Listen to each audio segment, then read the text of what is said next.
Hello student, मैं मनीष। हम लोगों ने नीम सुंडा का जो बुक है स्टार्ट किया था। ठीक है, आज हम लोग का ये चौथा या पांचवा क्लास होगा। ठीक है, हम लोगों ने नीम सुंडा से एग्रोनॉमिक पोर्शन स्टार्ट किया था, जिसका आज हम लोग सेकेंड यूनिट देखेंगे दोस्त। तो चलिए स्टार्ट करते हैं फ्रेंड्स। देखिए, सेकेंड यूनिट है ड्राई लैंड एग्रीकल्चर के बारे में। तो हम लोग जानते हैं ड्राई लैंड एग्रीकल्चर का ये जो पोर्शन है हमने कलेक्ट किया है नीम सुंदर बुक से। तो ठीक है दोस्तों, देखते हैं। ठीक है, बोल रहा है कि ड्राई लैंड एग्रीकल्चर। ठीक है, ड्राई लैंड एग्रीकल्चर क्या होता है? Mean dry land agriculture means cultivation of crop entirely under rainfed condition. ठीक है, वैसा वैसा क्रॉप का कल्टीवेशन जो रेनफेड एरिया में होता है, वहाँ उस कल्टीवेशन को, उस एरिया में कल्टीवेशन को हम लोग ड्राई लैंड एग्रीकल्चर बोलते हैं। ठीक है, क्या बोल रहा है? Means cultivation of crop entirely under rainfed condition. अगर हम किसी क्रॉप का कल्टीवेशन रेनफेड कंडीशन में करते हैं, उसे हम ड्राई लैंड एग्रीकल्चर बोलते हैं फ्रेंड्स। ठीक है, आगे देखते हैं दोस्तों हम लोग। ठीक है, अब देखिए ड्राई ड्राई फार्मिंग क्या होता है। ड्राई लैंड एग्रीकल्चर के अंदर तीन पार्ट आता है दोस्तों। कौन सा? Dry farming, dry land farming और रेनफेड फार्मिंग। तो फर्स्ट है ड्राई फार्मिंग। ड्राई फार्मिंग के बारे में देखते हैं। ठीक है, ठीक है दोस्तों। तो ड्राई फार्मिंग क्या बोल रहा है? Cultivation of crop in area where annual rainfall less than 750 mm। ठीक है, cultivation of crop in area where annual rainfall less than 750 mm। जहाँ एनुअल, जिस जगह पे है, जिस जिस एरिया में एनुअल रेनफॉल 750 mm से कम हो, उस एरिया में अगर क्रॉप को कल्टीवेशन को करते हैं तो हम लोग उसको क्या बोलते हैं? ड्राई फार्मिंग बोलते हैं दोस्तों। क्या बोलते हैं दोस्तों? ड्राई फार्मिंग बोलते हैं। ठीक है, क्रॉप, इसमें क्या होता है? Crop failure. ठीक है, क्रॉप फेलुअर हो जाता है। किस कारण क्रॉप फेलुअर हो जाता है दोस्तों? Due to prolonged dry spell. ठीक है, ड्राई स्पेल बढ़ने के कारण क्रॉप फेल्यूर होता है ड्यूरिंग क्रॉप पीरियड के दौरान in most of the common. इसमें यह जनरली कॉमन होता है कि अगर प्रोलॉन्ग ड्राई स्पेल प्रोलॉन्ग हो जाए, मतलब बारिश लंबे समय तक नहीं हो, तो क्रॉप फेल्यूर का चांस इसमें बहुत ज़्यादा होता है। ठीक है, dry farming is a practice in arid region. Dry farming जो होता है दोस्तों, एराइड रीजन में होता है। ठीक है, with the help of moisture conservation practice. ठीक है, ड्राई फार्मिंग में क्या होता है दोस्तों? ये जो ड्राई फार्मिंग हो वो एराइड रीजन में होता है, और इसके ड्राई फार्मिंग करने के लिए हमको मॉइस्चर कंजर्वेशन प्रैक्टिस अपनाना पड़ेगा। ठीक है दोस्तों, आगे देखते हैं। देखिए दोस्तों, हम लोग जानते हैं ड्राई फार्मिंग के बारे में थोड़ा डिटेल से जानेंगे दोस्तों।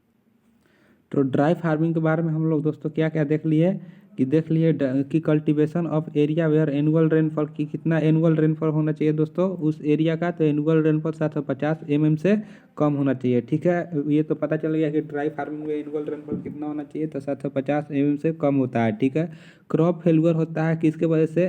प्रोलॉन्ग ड्राई स्पेल के बढ़ जाने से क्या होता है? क्रॉप का फेल्यूर होता है, मतलब क्रॉप फेल हो जाता है, उसका प्रोडक्शन नहीं होता है। ड्राइंग स्पेल किस दौरान? उसके क्रॉप पीरियड के दौरान, मतलब जिस ग्रोथ के दौरान अगर ड्राई स्पेल आ जाए, बढ़ जाए, ड्राई स्पेल बढ़ जाए, तो क्रॉप फेलुअर हो जाएगा। ठीक है, with these are arid region, या एराइड रीजन में मोस्टली देखा जाता है growing with a growing season less than. इसका जो है ग्रोइंग सीजन के इसका पीरियड होता है, इसमें क्रॉप का ग्रोइंग एज होता है, जो होता है मतलब क्रॉपिंग डेज होता है लेस देन 75 दिन से कम होना चाहिए कम से कम। ठीक है, मतलब एक क्रॉप को मतलब पूरे तरह से सोइंग से लेके हार्वेस्टिंग तक का टाइम कितना होना चाहिए? 75 दिन से कम होना चाहिए। ठीक है, इसमें खेती करने के लिए दोस्तों, कल्टीवेशन करने के लिए इसमें कंजर्वेशन प्रैक्टिसेज अपनाना पड़ता है। ठीक है, मॉइस्चर कंजर्वेशन प्रैक्टिसेज अपनाना पड़ता है। ठीक है, तभी क्रॉप का प्रोडक्शन अच्छा हो पाता है। ठीक है, अब आगे देखते हैं दोस्तों, नेक्स्ट देखते हैं। नेक्स्ट बोल रहा है ड्राई लैंड फार्मिंग। ठीक है दोस्तों, नेक्स्ट क्या है हमारा? Dry land farming. अब देखते हैं ड्राई लैंड फार्मिंग क्या होता है दोस्तों। 1 मिनट, देखिए दोस्तों, ड्राई लैंड फार्मिंग बोलता है कि cultivation of crop in area where annual rainfall, ठीक है, इज मोर देन 750 mm, ठीक है, जो एनुअल रेनफॉल है वैसे एरिया में हम लोग ड्राई लैंड फार्मिंग करते हैं जिस एरिया में रेनफॉल हो 750 से 1150 mm के बीच में हो, ठीक है। मतलब 750 से ज़्यादा और 150 एक 1150 से कम एनुअल रेनफॉल हो, ठीक है दोस्तों। ठीक है, ड्राई फार्मिंग में क्या देख रहे थे कि एनुअल रेनफॉल 750 mm से कम था लेकिन ड्राई लैंड फार्मिंग में क्या होता है दोस्तों, एनुअल रेनफॉल जो होता है 750 से कितना 1150 mm के बीच होता है दोस्तों, ठीक है। 750 से 1150 mm के बीच होता है दोस्तों, ठीक है। अब आगे देखते हैं सॉइल मॉइस्चर, इसमें मतलब सॉइल मॉइस्चर प्रैक्टिसेज अपनाना पड़ता है दोस्तों। इसमें इसमें क्या अपनाना पड़ता है, सॉइल मॉइस्चर कंजर्वेशन मेजरमेंट अपनाना पड़ता है, ठीक है। Is the key for dry land farming, ठीक है। सॉइल मॉइस्चर कंजर्वेशन इसके लिए की फैक्टर साबित होता है, ठीक है। तभी इसमें हम अच्छे मतलब किसी क्रॉप का कल्टीवेशन अच्छा तरह से मतलब अच्छा प्रोडक्शन ले पाएंगे, ठीक है, ठीक है। एंड सेमी, ये जो होता है वो कौन से एरिया में होता है, dry land farming semi arid region में होता है दोस्तों, ठीक है। ड्रेनेज फैसिलिटी में भी रिक्वायर्ड, मतलब इन ब्लैक सॉइल, जो ब्लैक सॉइल होता है उसमें ड्रेनेज फैसिलिटी अपनाते हैं दोस्तों, और इसके बारे में देखते हैं, ठीक है। ड्राई लैंड फार्मिंग में जो है एनुअल रेनफॉल कितना होता है दोस्तों, तो 750 से 1050 के बीच होता है, ठीक है। कितना के बीच होता है, 750 से 1150 के बीच होता है, सॉरी 1150 के बीच होता है एनुअल रेनफॉल होता है, ठीक है। इसमें स्प्लिट होता है थोड़ा सा, मतलब dry prolong split in split prolong dry spell crop failure relatively late frequent, मतलब अगर काफ़ी समय से बारिश नहीं हो रही है तो इसमें जो होता है क्रॉप फेल्यूर का लेस चांसेस होता है, ठीक है। अगर स्प्लाइट मतलब थोड़ा सा प्रोलॉन्ग मतलब ड्राई स्पेल बढ़ भी जाए तो उससे क्रॉप फेल्यूर का चांस बहुत कम होता है इसमें, ठीक है। These are the semi arid region होता है, या क्या होता है, सेमी एराइड रीजन होता है दोस्तों। कौन सा रीजन होता है यह, सेमी एराइड रीजन होता है विथ ग्रोइंग पीरियड, जिसका ग्रोइंग पीरियड कितना होना चाहिए, 75 से 120 दिन के बीच में होना चाहिए। इस 75 से 120 दिन के अंदर जो होता है ग्रोइंग पीरियड इस ड्राई लैंड फार्मिंग में होना चाहिए। मॉइस्चर कंजर्वेशन प्रैक्टिसेस भी अपना सकते हैं इसमें, ठीक है, ठीक है। एडिक्वेट ड्रेनेज फैसिलिटी हम लोग जो होता है ब्लैक सॉइल के लिए इसमें करते हैं ड्राई लैंड फार्मिंग में, ठीक है। अब देखिए रेनफेड फार्मिंग के लिए हम बात करते हैं दोस्तों, ठीक है। कल्टीवेशन, ठीक है, ड्राई लैंड फार्मिंग के बारे में हमने जाना, अभी अब रेनफेड फार्मिंग के बारे में जानते हैं, ठीक है। Cultivation of crop in region receiving more than 1150 per annum, मतलब जो इसमें होता है अगर 1150 से ज़्यादा एनुअल रेनफॉल हो तो उसको उस एरिया में कल्टीवेशन जो करते हैं क्रॉप को उसको क्या बोलते हैं, रेनफेड फार्मिंग बोलते हैं, ठीक है। रेनफेड फार्मिंग में क्या होता है कि एनुअल रेनफॉल जो होता है 1150 mm से ज़्यादा होता है, ठीक है। Crop are not subjected to soil moisture, इसके लिए soil moisture stress during the crop period, जो क्रॉप होता है not subjected to soil moisture stress during crop period के द्वारा सॉइल मॉइस्चर स्ट्रेस के वजह से सब्जेक्टेड नहीं होता है, ठीक है। अब आगे बढ़ते हैं, इम्पैसिस क्या बोल रहा है दोस्तों, एक मिनट इसको इरेज कर लिया जाए।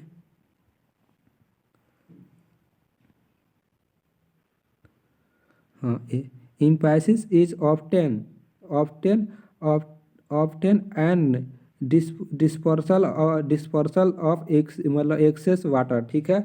इम्फेसिस एक्सेस वाटर की वजह से इम्फेसिस होता है, ठीक है, एक्सेस वाटर के चलते हैं इसमें, ठीक है।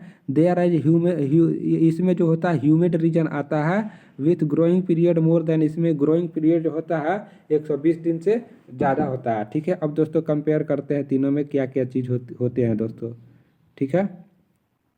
चलिए देखते हैं, एक मिनट कलर चेंज कर लिया जाए।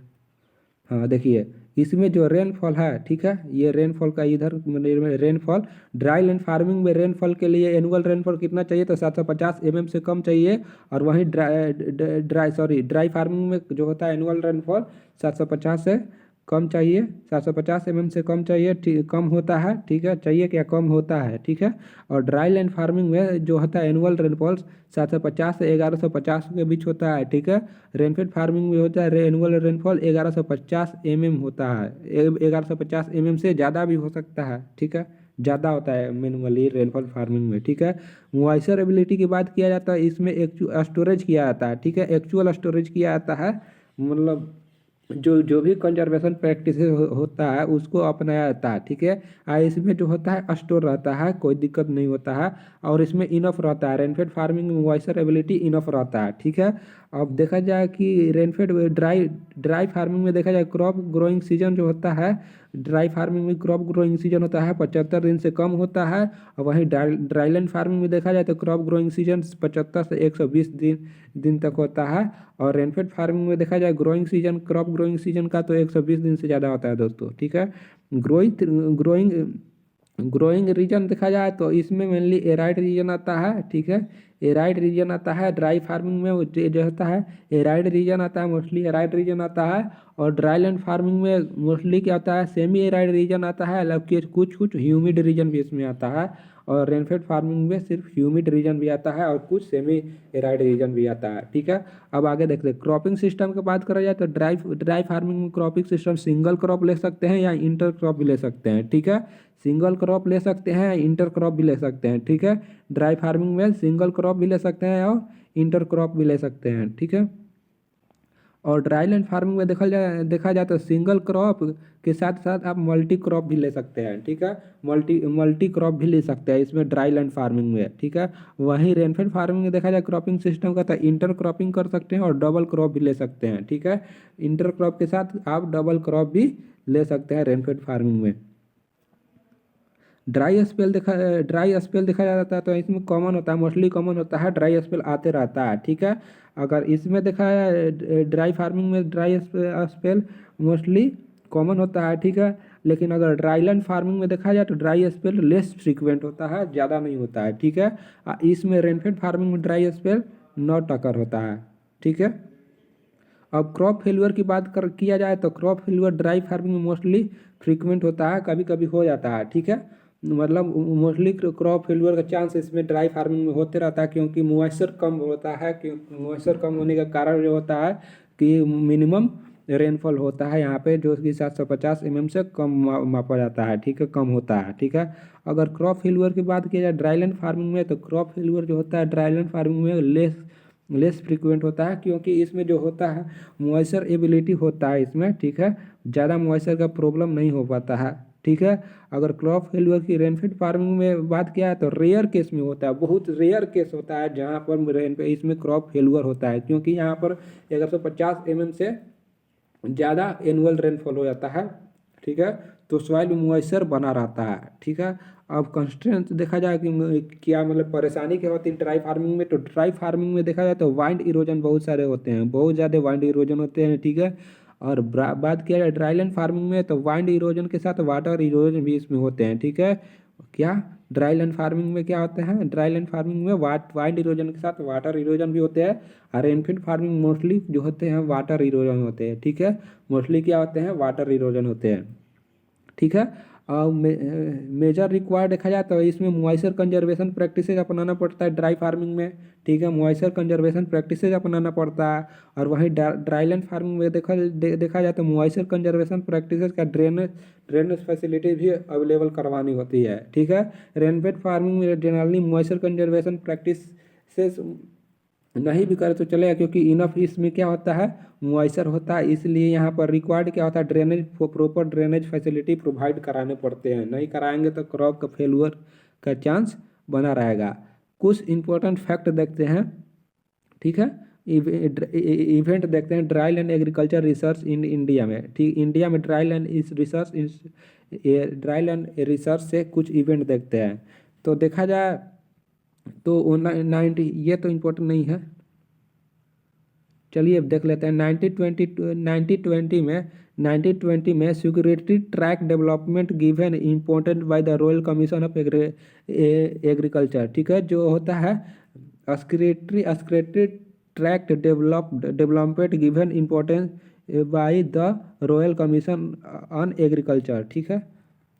अब देखा जाए 1923 में तो एस्टेब्लिशमेंट हुआ किसका dry land research station at Manjri Pune, जहाँ पुणे में मंजीर है वहाँ पर क्या एस्टेब्लिशमेंट हुआ था, तो ड्राई लैंड एग्रीकल्चर रिसर्च 1923 में, ठीक है, दोस्तों 1923 में। वहीं 1933 में देखा जाए तो रिसर्च स्टेशन एस्टेब्लिशमेंट हुआ एट कहाँ पर दोस्तों, तो बीजापुर एंड सोलापुर में। सोलापुर और बीजापुर में क्या था, 1923 में रिसर्च स्टेशन एस्टेब्लिशमेंट हुआ था। वहीं 1934 में देखा जाए तो 1934 में रिसर्च स्टेशन एस्टेब्लिशमेंट हुआ कहाँ था, कहाँ पर दोस्तों, तो हजारी और रुकुल में हुआ था दोस्तों, ठीक है। 1935 में देखा जाए तो रिसर्च इंस्टीट्यूशन स्टेशन जो होता है रोहतक पंजाब में स्टार्ट हुआ था। तो देख लीजिएगा आप एक बार इसको, ठीक है। ये भी एग्जाम में बहुत बार पूछ देते हैं कि कौन सा रिसर्च इंस्टीट्यूशन कहाँ पर है और कब स्टार्ट हुआ था इन ड्राईलैंड एग्रीकल्चर में, ठीक है। हाँ, अब कुछ क्वेश्चन MCQ क्वेश्चन कर लेते हैं दोस्तों, ठीक है। जो आप इसका आंसर जो है आप कमेंट में दे सकते हैं, ठीक है। नहीं तो हम लोग अगले क्लास में इस पर डिस्कशन करेंगे, ठीक है। पहला बोल रहा है कि dry farming is common in dry farming में क्या कॉमन है, कॉमन इन ह्यूमिड रीजन। कहाँ पर आता है, ह्यूमिड रीजन में होता है ड्राई फार्मिंग, या कोल्ड रीजन होता है, या एराइड रीजन होता है, या सेमी एराइड रीजन होता है, ठीक है। तो इसका जो है आप इसको सॉल्व करके लाइएगा या मतलब कमेंट में इसका ऑप्शन आप सेंड कर सकते हैं दोस्तों, ठीक है। और आगे बोल रहा है, सेकंड क्वेश्चन कह रहा है कि ड्राई लैंड फार्मिंग क्या होता है, in dry farming length of growing period कितना होता है, ठीक है। ड्राई फार्मिंग में लेंथ ऑफ ग्रोइंग पीरियड कितना होता है ड्राई फार्मिंग में, लेस देन 25 डे की लेस देन 75 डे, या मोर देन 120 डे, या लेस देन 120 डे, ठीक है। तो इसका भी अब आप आंसर कमेंट में कर सकते हैं दोस्तों। अब थर्ड क्वेश्चन क्या है, थर्ड क्वेश्चन बोल रहा है कि in dry farming which is necessary for crop production. Dry farming में क्रॉप प्रोडक्शन के लिए क्या नेसेसरी है, ठीक है। वाटर हार्वेस्टिंग, या मॉइस्चर कंजर्वेशन प्रैक्टिसेस, या ग्राउंड वाटर रिचार्ज, या नॉन ऑफ द अबव, ठीक है। तो इसका भी आंसर आप कमेंट्स में कर सकते हैं दोस्तों, ठीक है। अब आगे अगला क्वेश्चन देखते हैं। Length of growing period between 75 से 120 दिन ग्रोइंग पीरियड कहाँ पर किस कैटेगरी में आता है दोस्तों, तो ऑर्गेनिक फार्मिंग में आता है, या रेनफेड फार्मिंग में आता है, या ड्राई फार्मिंग में आता है, या ड्राईलैंड फार्मिंग, किस फार्मिंग में आता है। जो क्रॉप ग्रोइंग पीरियड होता है, लेंथ ऑफ ग्रोइंग पीरियड 75 से 120 दिन किस में आता है दोस्तों, कमेंट में इसका आंसर आप लोग दे सकते हैं, ठीक है। अब देखिए नेक्स्ट क्वेश्चन बोल रहा है, ठीक है। नेक्स्ट क्वेश्चन है कि एडिक्वेट ड्रेनेज इज रिक्वायर्ड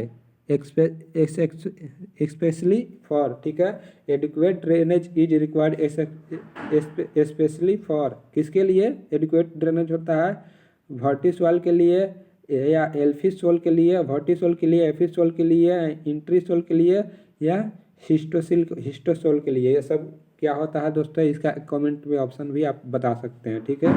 नहीं तो हम लोग नेक्स्ट क्लास में इस पर डिस्कशन करेंगे। थैंक यू दोस्त।